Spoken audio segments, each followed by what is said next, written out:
America నుండి ఇండియాకి డబ్బులు పంపాలంటే ఇప్పటికీ ఆ పాత పద్ధతులేనా? అందుకే వచ్చేసింది మై పర్సు. Download now.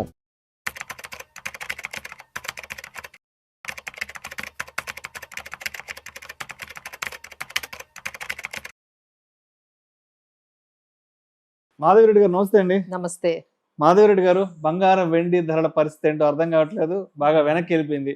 ఒక 6 to 7 months బ్యాక్ బంగారం వెండి ధరలు ఏ రేంజ్ లో విర్రవీగిపోయే చూసాం. ఏ ఇద్దరు మనుషులు ఎదురుపడ్డా కూడా బంగారం వెండి ధరల గురించి మాట్లాడుకునే వాళ్ళు, అప్పులు తెచ్చి కొనుక్కునే వాళ్ళు, రెస్టారెంట్ లో ఏ ఇద్దరు ఫ్రెండ్స్ కూర్చున్న ధర గురించి మాట్లాడుకునే వాళ్ళు, ఇంట్లో వైఫ్ అండ్ హస్బెండ్ కూర్చున్న 10 నిమిషాలు బంగారం వెండి ధరల గురించి. ఈ రోజు బంగారం వెండి ధరల గురించి మాట్లాడుకునే నాదుడే లేడు. చెప్పాలంటే అది అవుట్ ఆఫ్ సిలబస్ అన్నట్టుగా అయిపోయింది. షాప్స్ లో కూడా చాలా తగ్గిపోయింది. షాప్స్ లో కూడా తగ్గిపోయింది కాబట్టి సేల్స్ తగ్గాయని వాళ్ళు చెప్తున్నారు. ఎలా చూడాలి ఒక 6 months బ్యాక్ మార్కెట్ ని అండ్ ఇప్పుడు 6 months తర్వాత మార్కెట్ ని? అంటే అసలు లాంగ్ టర్మ్ లో దీన్ని ఎటువంటి పర్సెప్షన్ తో అర్థం చేసుకోవాలి? సో గోల్డ్ ఇప్పుడు మనం ఆ ఫోమో అంటాం కదా, ఫియర్ ఆఫ్ మిస్సింగ్ అవుట్ అనే భయంతో కొనుక్కునే వాళ్ళండి. అంటే అది 2 లక్షలు అయిపోతుందేమో, 3 లక్షలు అయిపోతుందేమో అని చెప్పి ఆ భయంతో, అవసరం ఉన్నా లేకపోయినా, మీ ఇంట్లో ఏం ఫంక్షన్ లేదు ఏం లేదు, అమ్మో మనకి ఇంకా దాన్ని కొనుక్కోవడం కష్టం అయిపోతుంది, ఇంకా కాస్ట్లీ అయిపోతుంది అని కొనుక్కునే వాళ్ళు. ఎప్పుడైతే పీక్స్ నుంచి 30% పడిందండి, 30% ఎప్పుడైతే గోల్డ్ పడగానే దాని మీద ఉన్న అసలు ఆ షైన్ అంతా కూడా ఒక్కసారిగా ఫేడ్ అయిపోయినట్టుగా కనిపిస్తుంది. అది కూడా మళ్ళీ అదేంటంటే ఆ పర్టికులర్ ప్రైస్ లోనే కన్సాలిడేట్ అయిపోతూ ఉంది. అలా అని చాలా మంది మమ్మల్ని అడుగుతున్నారు, మేడం 1 lakh అయిపోతుందా, 1 lakh అయిపోద్దని. మమ్మల్ని కనిపించిన వాళ్ళందరూ 1,20,000 అయిపోతుంది అంటే అదేం లేదండి. Gold will be in this kind of ఈ కన్సాలిడేషన్ ఫేజ్ లోనే ఉంటుంది. 1,30,40 మాక్సిమం 1,45,000 ఈ 15,000-20,000 రేంజ్ లోనే గోల్డ్ అనేది కన్సాలిడేట్ అయిపోయింది. దానికి మనం చాలా రీజన్సే మనం చెప్పుకోవచ్చు. దట్ ఈస్ ఫెడ్ రేట్ ఇంట్రెస్ట్లు కానీ, లేకపోతే బాండ్ డీల్స్ పెరగడము, మిగతా అసెట్ క్లాసెస్ చాలా అట్రాక్టివ్ గా కనిపిస్తున్నాయి కదండి. సో దానికి మేము ఒక ఎగ్జాంపుల్ తో మీకు అర్థమయ్యేటట్టుగా ఎందుకు ఈ గోల్డ్ మీద ఇంత అంటే ఇన్వెస్ట్మెంట్ పరంగా అది ఎందుకు మంచిది కాదు లాంగ్ టర్మ్ గా. లాంగ్ టర్మ్ లో మనం చూసుకుంటే ఇప్పుడు అంతా కూడా షార్ట్ టర్మ్ లో చూసుకుంటున్నారు, మళ్ళీ వెళ్తున్నారు, మళ్ళీ వెనక్కి వచ్చేస్తున్నారు. బట్ లాంగ్ టర్మ్ గా మీరు ఈ ఎగ్జాంపుల్ విన్నారు అంటే you will get the clarity. So 2002 లో గోల్డ్ అనేది గ్రామ్ 500 ఉంటుందండి. సో 10 lakhs గానీ మీరు ఇన్వెస్ట్మెంట్ చేసినట్లయితే మీకు 2,000 grams వచ్చేవి. 2,000 గ్రాములు ఒక 20 years ముందు 10 లక్షలకి. సో ఈ రోజు 14,000 తో గానీ మల్టిప్లై చేసుకుంటే అది 2-3 crores మనకి దగ్గర అటు ఇటు ఫ్లక్చువేట్ అవుతుంది. సో ఇలా మనకి ఇంత అమౌంట్ వచ్చేది. సో అదే మీరు ఒక మ్యూచువల్ ఫండ్ ఎగ్జాంపుల్ నేను సుందరం మిడ్ క్యాప్ తీసుకుంటున్నానండి. సో అందులో మనం 2002 లో NAV 10 rupees లో కానీ మీరు ఇన్వెస్ట్ చేసినట్లయితే 10 lakhs గానీ ఇన్వెస్ట్ చేసినట్లయితే మీకు ఆల్మోస్ట్ 1 lakh units వచ్చేవి. ఆ 1 lakh unit ఇప్పుడు యూనిట్ వాల్యూ అది కాస్త 1,400 ఉంది. సో మీకు ఒక 14 కోట్లు వచ్చేవి.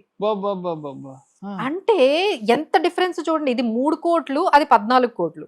అంటే over the period of time అనేది మనం చూడాలి. కానీ ఈ మధ్యలో ఈ ఫోమో అని అది పెరిగిందని అందులో వెళ్ళడము, మళ్ళీ అది తగ్గిపోయిందని మళ్ళీ వెనక్కి వచ్చేయడం. సో చాలా డిఫరెంట్ గా ఇన్వెస్టర్స్ బిహేవ్ చేస్తున్నారంటే తగ్గుతున్నప్పుడు ఎవరు పెట్టట్లేదండి, హైలో ఉన్నప్పుడు పెట్టడానికే ఇష్టపడుతున్నారు అందరూ కూడా. అంటే పీక్స్ లో ఉన్నప్పుడే దాని మీద ఇంట్రెస్ట్ వస్తుంది అందరికి. అంటే మార్కెట్ ఇప్పుడు రికవర్ అవుతుంది కదా, ఇప్పుడు మార్కెట్ లోకి ఎంటర్ అవుదాం చూస్తున్నారు. ఎవరు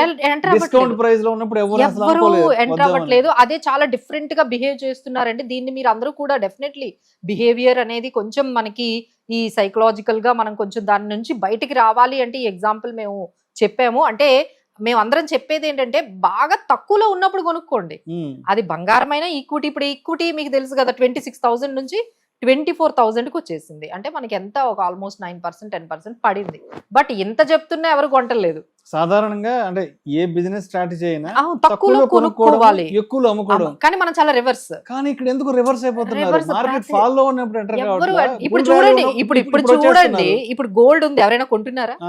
30% పడిందంటే ఎవరు కొనట్లేదు.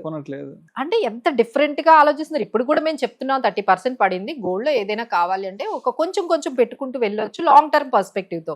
బట్ ఏంటంటే మన వాళ్ళంతా అది పీక్స్ లో ఉన్నప్పుడే దాని మీద ఇంట్రెస్ట్ అనేది చూపిస్తున్నారు. అలానే ఇప్పుడు కూడా స్టాక్ మార్కెట్స్ ఇప్పటికీ మేము చెప్తూ ఉన్నాము, ఇప్పుడు చాలా వరకు మంచి స్టాక్స్ వాల్యూషన్స్ ఉన్నాయి, చాలా వరకు కరెక్ట్ అయింది, మంచి పొటెన్షియల్ ఉంది. But keep the perspective of ఒక లాంగ్ టర్మ్ పర్స్పెక్టివ్ గానీ మీరు పెట్టుకున్నట్లయితే డెఫినెట్లీ మీకు 12-13% అయితే వస్తుందండి. So this is the best example gold versus equity.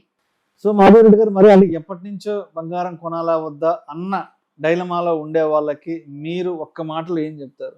So gold అనేది ఎప్పుడూ కూడా అంటే ఒక కొంత పర్సంటేజ్ మీ పోర్ట్ఫోలియో ఉండాలండి.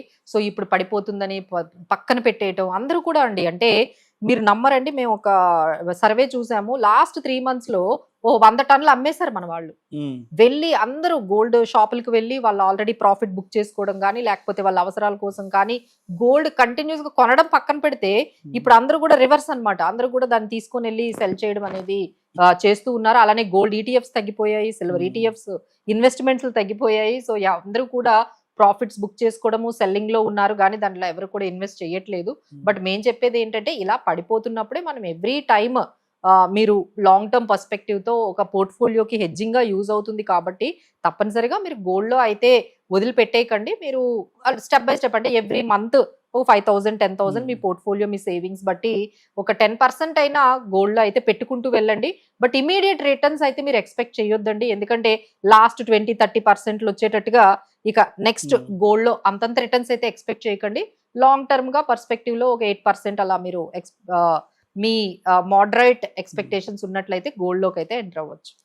అండ్ రీసెంట్ గా సెంట్రల్ గవర్నమెంట్ కూడా ఏదో గోల్డ్ మానిటైజేషన్ స్కీమ్ కూడా ఒకటేదో తీసుకొచ్చారు కదా. సో ఈ గోల్డ్ మానిటైజేషన్ స్కీమ్ ఆల్రెడీ ఉన్నదండి. ఇప్పుడు దాన్ని revamp of gold monetisation scheme అనేది తెచ్చారు. అసలు గోల్డ్ మానిటైజేషన్ స్కీమ్ అంటే మీ దగ్గర అంటే ఇండియాలో 30,000 టన్నులు ఉన్నాయండి. 30,000 టన్నుల గోల్డ్ అందరి దగ్గర ఉంటుండగా మనం ఎందుకు ఇంకా ఇంపోర్ట్ చేసుకుంటున్నాము? ఈ ఇంపోర్ట్ చేసుకోవడం వల్ల మనకి ఏమవుతుంది, ఇంపోర్ట్ డ్యూటీలు ఇవన్నీ పెరుగుతూ ఉన్నాయి. అలానే మనం ప్రతిసారి ఇంపోర్ట్ చేసుకున్నప్పుడు మన ఫారెన్ కరెన్సీ అనేది బయట కంట్రీస్ కి, బయట అంటే దేశం దాటి వెళ్ళిపోతుంది. దీనికి ఒక సొల్యూషన్ తీసుకురావాలి. మన దగ్గర ఐడిల్ గా అందరి ఇంట్లో కేజీలు అది లోకర్లో ఇంట్లో ఈ మధ్య ఇంట్లో ఎవరు పెట్టట్లేదు, పెట్టడం మానేశారు. ఎప్పుడైతే 1,40,000 అయిపోయిందో ఎవరి ఇంట్లో గోల్డ్ పెట్టట్లేదు. సో అందరూ కూడా లాకర్స్ లోనే పెట్టుకుంటూ ఉన్నారు. సో దానివల్ల అది ఐడిల్ గా లాకర్స్ లో ఉంది. దాన్ని ఎలా బయటకు తీసుకురావాలి అనేది మళ్ళీ గోల్డ్ మానిటైజేషన్ రీవ్యాంప్ స్కీమ్ తీసుకొస్తున్నారండి. మేబీ 1-2 months లో మీరు అది చూస్తారు సెంట్రల్ గవర్నమెంట్ నుంచి. ఈసారి ఏంటంటే దాని మీద అట్రాక్టివ్ ఇంట్రెస్ట్ ఇస్తారు. ఇప్పుడు మీరు మీ గోల్డ్ ఇలా మాకు ఇవ్వండి, మీకు ఒక 5% ఇస్తానంటే మీరు ఇస్తారు. అంతే కదా, ఐడిల్ గా ఉండే బదులు మీకు 5% వస్తుంది, 6% వస్తుంది అంటే ఇస్తారు కదా. సో అలా మేబీ ఫ్యూచర్ లో మేబీ ఒక 1-2 months లో ఈ స్కీమ్ గురించి డీటెయిల్స్ ఉంటాయండి. లాస్ట్ టైం ఏదైతే గోల్డ్ మానిటైజేషన్ స్కీమ్ పెట్టారో అది కొంచెం ఫెయిల్ అయింది, ఎందుకంటే కస్టమర్స్ దాన్ని అంత సీరియస్ గా యాక్సెప్ట్ చేయలేదు. బట్ ఇప్పుడైతే దాన్ని కొన్ని చేంజెస్ చేసి తీసుకొస్తా అంటున్నారు. లాస్ట్ టైం జ్యువెలర్స్ ని దాంట్లో అంటే ఇంట్రడ్యూస్ చేయలేదు ఈ స్కీమ్ లో. ఈసారి ఈ గోల్డ్ జ్యువెలరీ షాప్ వాళ్ళని కూడా ఈ స్కీమ్ లో ఇంట్రడ్యూస్ చేద్దామని కొంచెం ఆలోచిస్తూ ఉన్నారు. సో మేబీ మీరు బై ఆగస్ట్ కల్లా ఈ గోల్డ్ మానిటైజేషన్ స్కీమ్ రీవ్యాంప్ ఏంటో అనేది మీరు వింటారు. సో మీ ఐడల్ గోల్డ్ ఏదైతే ఉందో, సో త్వరలో దాని మీద మీకు కొంచెం రిటర్న్స్ వచ్చే మంచి వార్త అయితే సెంట్రల్ గవర్నమెంట్ ఇవ్వబోతోంది. Thank you so much Madhureddy గారు. Thank you.